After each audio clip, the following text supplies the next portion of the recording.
Salam. Slide saya sudah terlihat, Pak ya. Waalaikumsalam warahmatullahi wabarakatuh.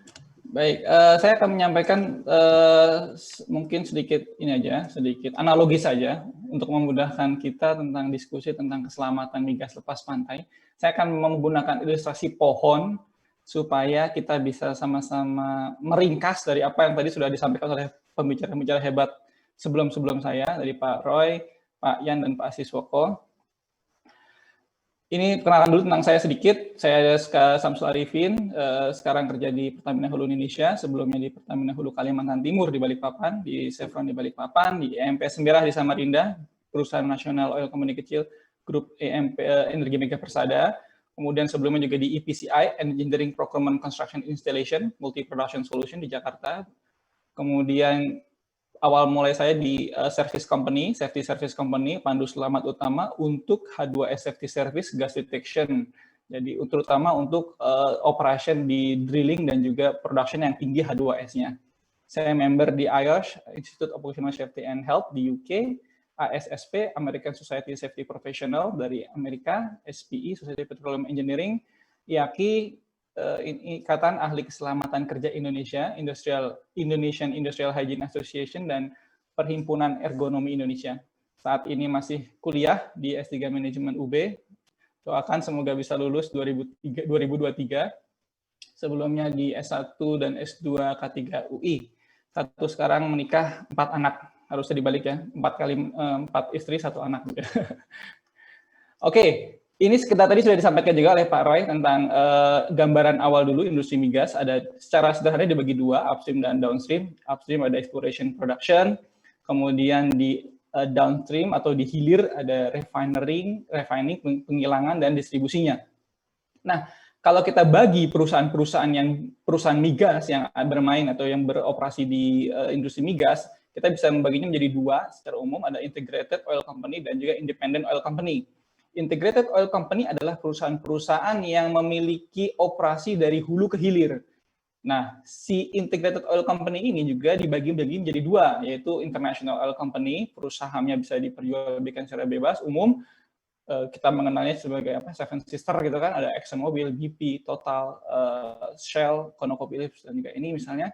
Dan juga ada National Oil Company yang sebagian besar sahamnya atau seluruh sahamnya dikuasai oleh pemerintah suatu negara, seperti Pertamina, Saudi Aramco, Petronas, Petrobras, Sinox, dan seterusnya. Tapi ada beberapa perusahaan lain yang hanya bergerak, tadi saya sebut independent oil company, bergerak di hulu saja, makanya disebut upstream companies. Contoh-contohnya adalah Anadarko, Tullow, Apace, kemudian yang di Indonesia ada Medco, ada IMP tadi, ada PGN misalnya. Dan di downstream, yang hanya punya operation di downstream saja, Reliance, misalnya di Idea, Valero, dan Sonoco. Ini contoh-contoh yang gambaran saja. Tapi bagaimanapun juga perusahaan-perusahaan baik yang internasional maupun yang nasional, international oil company maupun yang national oil company, mereka tidak bekerja sendiri, mereka membutuhkan perusahaan-perusahaan yang terspesialisasi, yang memiliki kekhasan, keunggulan teknologi yang mereka berikan, jasa-jasa khusus yang mereka berikan. Contohnya makanya ketika di eksplorasi, ada perusahaan-perusahaan yang bergerak di bidang seismik, beberapa perusahaan yang di pengeboran juga ada banyak perusahaan-perusahaan baik yang nasional maupun yang internasional. Bahkan karena kompleksnya suatu proses yang ada, misalnya di pengeboran, biasanya main kontraktornya atau kontraktor besarnya adalah drilling kontraktornya, misalnya kayak apakah itu PDSI, Transocean, KS Drilling, Seadrill, Ensco, dan seterusnya. Tapi untuk aktivitas tertentu dibutuhkan service company, penyedia jasa, misalnya kayak Elnusa, Schlumberger, Baker Hughes, Technip, dan seterusnya. Mereka itu spesialisasi untuk di bidang aktivitas tertentu. Nah, ada banyak juga perusahaan-perusahaan yang akhirnya tadi seperti Mas Yan Fuadi sampaikan, ada perusahaan-perusahaan yang project gitu kan, yang membangun plan, yang membangun platform gitu kan, ada banyak yang membuat desain. Saya pernah bekerja di salah satu perusahaan ini sebelumnya juga, perusahaan kedua saya, pengalaman kerja saya. Jadi kita bagaimana mendesain sebuah fasilitas produksi, mengkonstruksi, menginstalasi, mengcommissioning, dan seterusnya. Nah, di luar itu ada lagi sebenarnya third party-nya, yaitu perusahaan-perusahaan penunjang yang jasanya spesifik khusus, misalnya kayak yang menyediakan transportasi, yang menyediakan warehousing, yang menyediakan inspeksi, menyediakan jasa kesehatan, dokter, jasa transportasi, barge, kapal, helikopter, bahkan labor supply. Jadi ini saya kasih gambaran umum dulu supaya mungkin ada banyak peserta juga yang belum begitu aware tentang bagaimana industri migas. Jadi ketika kita bicara industri migas banyak sekali pemainnya. Jadi jangan cuma diincar misalnya perusahaan-perusahaan besarnya aja gitu kan, atau kita tadi nyebutnya sebagai national oil company-nya. Tapi ada banyak sekali yang bisa kita jadikan juga sebagai bagian dari perjalanan karir juga.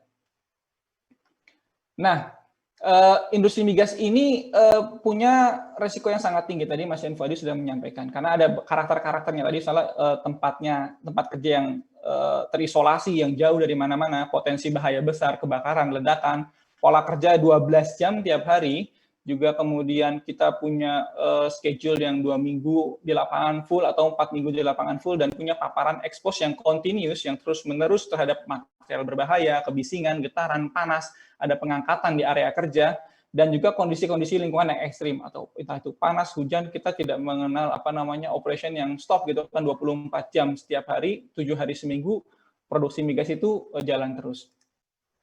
Ini saya kasih contoh sebuah kasus kejadian kebakaran yang terjadi di Piper Alpha. Piper Alpha ini ada di North Sea, di Laut Utara, yang diproduksi, yang milik Occidental Petroleum. Dia mulai produksinya tahun 1976 dengan produksi sekitar 250.000 barel, meningkat menjadi 300.000 barel. Nah, ketika tanggal 6 Juli 1988, dia terjadi kebakaran dan ledakan. Kita bisa lihat di sini.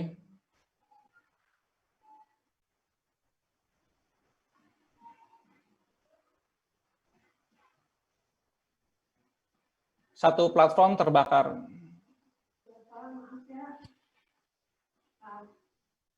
Halo? Maaf ya Kak, pintunya susah dikunci.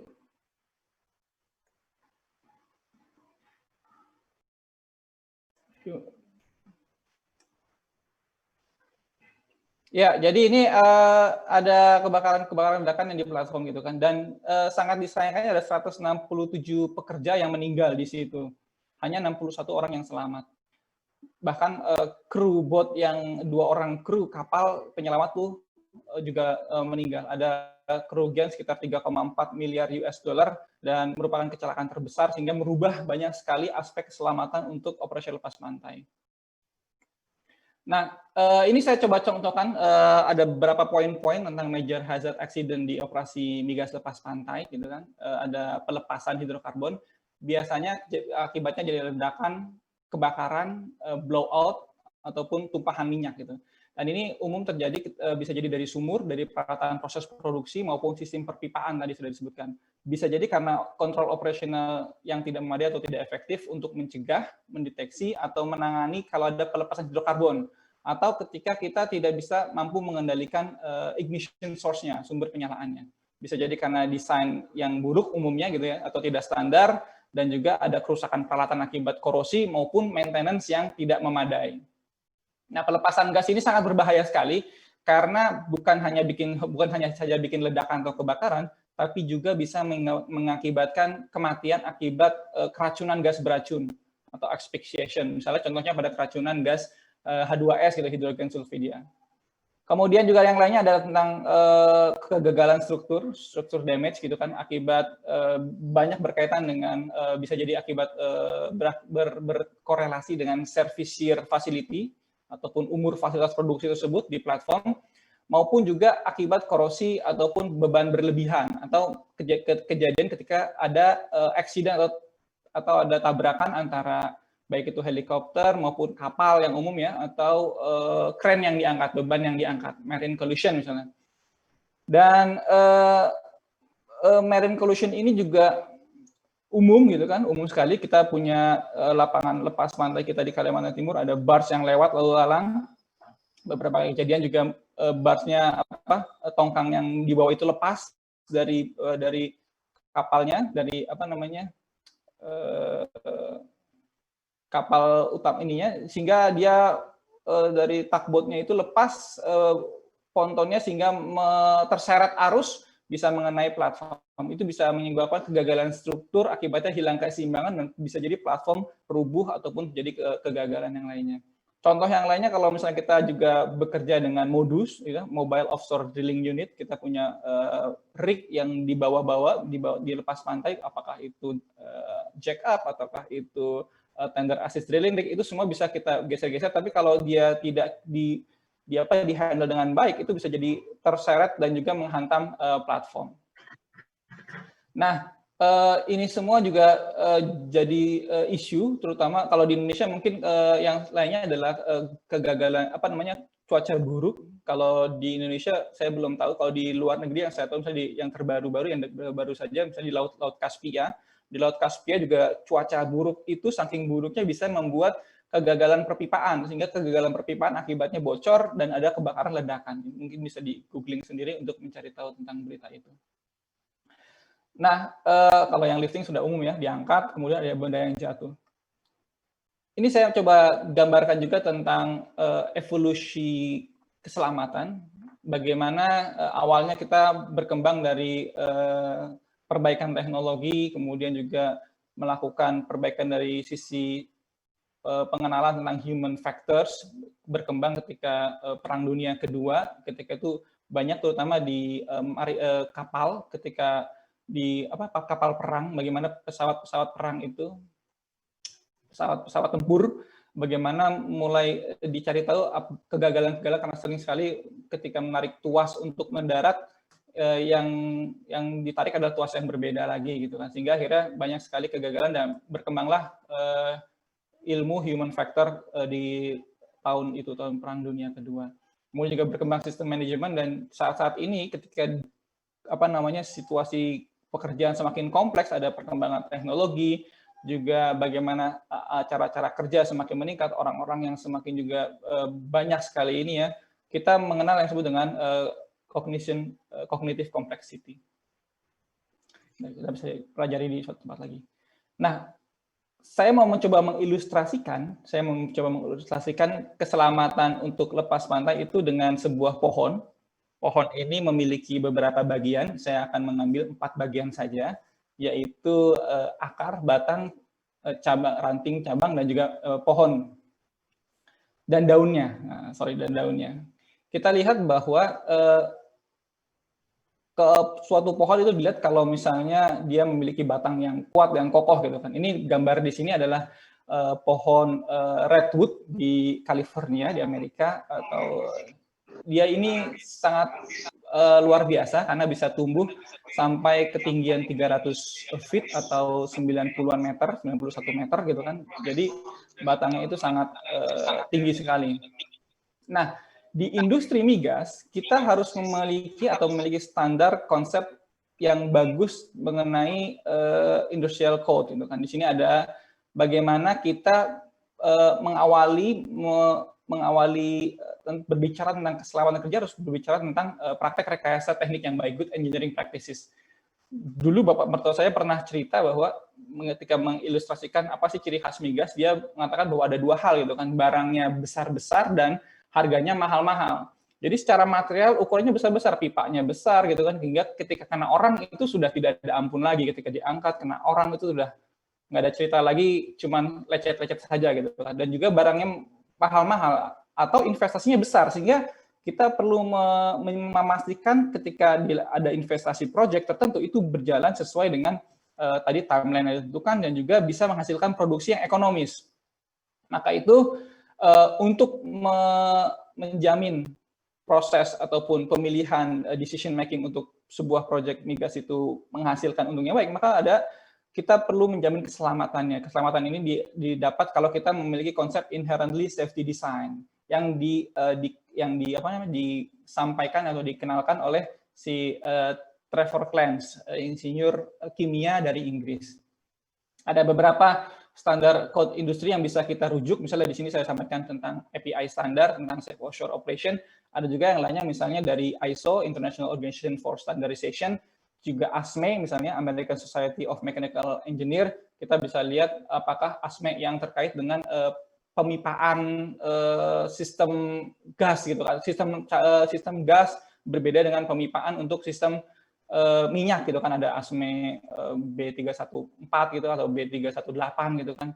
Kemudian juga ada NICE gitu kan dari National Association of Corrosion Engineer, kemudian juga NFPA National Fire Protection Association, kemudian British Standard, ada juga dari SNI yang produk asli Indonesia.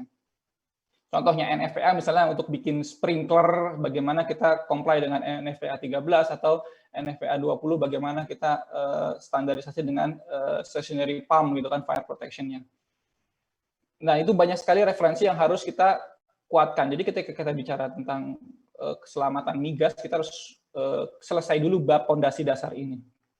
Saya akan ambil contoh satu tentang API RP14C, ketika dia berbicara tentang recommended practice for analysis, design, installation, and testing untuk safety survey, safety system gitu kan. Bagaimana ketika ada cairan, ketika dia terlalu berlebihan, ketika cairan di dalam sebuah tangki, sebuah vessel, ini berlebihan, kalau tidak dikendalikan dia akan tumpah gitu kan, spill over. Maka ada yang disebut dengan level safety high, LSH. Kemudian juga ketika dia cairannya terlalu rendah, ada namanya LSL, level safety low gitu kan. Kalau tidak dia akan masuk ke dalam sistem pengolahan air gitu kan. Kemudian kalau dia kelebihan dia bisa masuk ke sistem gas, dan banyak sekali safety device yang ada di fasilitas produksi. Oke, kemudian yang ilustrasi tadi pohon tadi sebenarnya ada cabang pohonnya. Cabang pohonnya kita bisa lihat bahwa cabang pohonnya adalah proses administrasi yang ada dalam sebuah perusahaan. Bisa berupa manual, prosedur, identifikasi bahaya, pelatihan, dan seterusnya. Ini ada banyak tadi sudah disampaikan, ada beberapa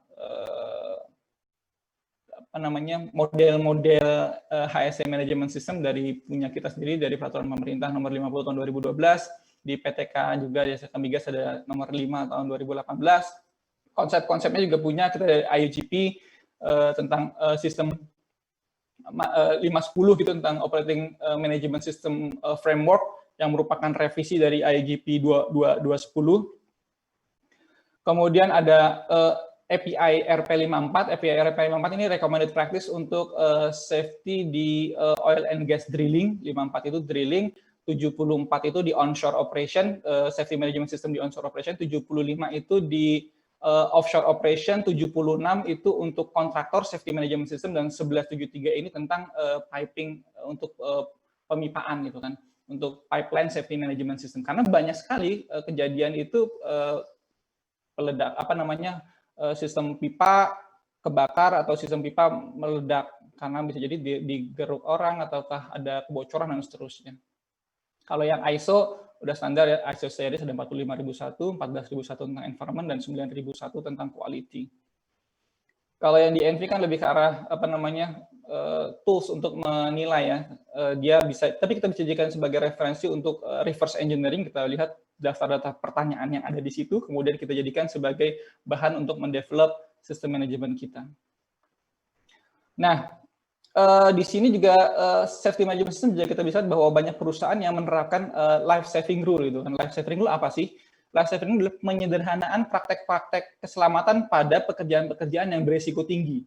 Caranya dengan menganalisis data-data kecelakaan atau fatality ataupun kecelakaan serius pada kurun waktu tertentu. Ini kalau di tahun 2008 misalnya AIGP menganalisa tentang data-data kematian dari 2008 sampai 2017, sehingga ada IGP Report 459 ini yang menyebutkan ada 5 aktivitas berbahaya yang harus diperhatikan. Di situ ada praktek-prakteknya apa saja harus diperhatikan. Tadi seperti Mas Yanfo disampaikan, dari tiap-tiap pekerjaan ini ada beberapa hal yang harus diperhatikan, ada control of work yang harus dipastikan berjalan supaya harapannya kalau kita sudah melakukan itu bisa terhindar dari kecelakaan besar maupun kecelakaan serius maupun kematian.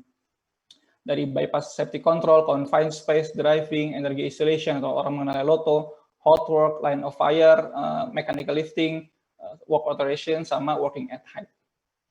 Ini 2 bagian pohon keselamatan yang saya ingin sampaikan dulu. Pertama, 2 hal ini. Nah, kemudian saya sebelum melanjutkan 2 bagian pohon yang lainnya, saya ingin mengenalkan konsep sharp end dan blunt end. Sharp end dan blunt end ini apa sih? Seperti sebuah pensil.